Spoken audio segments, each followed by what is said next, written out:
Terima kasih pemirsa, Anda masih bersama kami di Liputan Metropolis Malam. Satu unit rumah panggung milik Syahril di Desa Danau Tampang, Kecamatan Sungai Rotan, ludes terbakar. Petugas sempat alami kesulitan karena lokasi akses jalan tidak bisa dilalui mobil. Terkini bosku, satu unit rumah kebakaran. Satu unit rumah panggung milik Syahril di Desa Danau Tampang, Kecamatan Sungai Rotan, ludes terbakar. Kejadian terjadi saat pemilik rumah bernama Syahril dan Halim memasak air dengan kayu bakar di bagian lantai 2 rumah.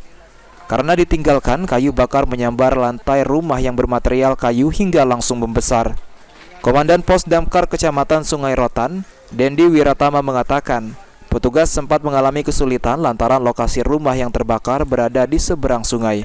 Kebakaran kesulitan dalam akses untuk menuju ke TKP kebakaran, namun dibantu dengan warga setempat melalui sungai, menggunakan perahu dari masyarakat bersama anggota tim dari BPBD dan Pol PP Kecamatan Sungai Rotan. Operasi dimulai pukul kurang lebih 16:10 waktu Indonesia Barat dan berhasil diselesaikan pukul 17:30. Meski tak ada korban jiwa dalam musibah tersebut, namun korban mengalami kerugian hingga puluhan juta rupiah. Mardiansyah, PAL TV.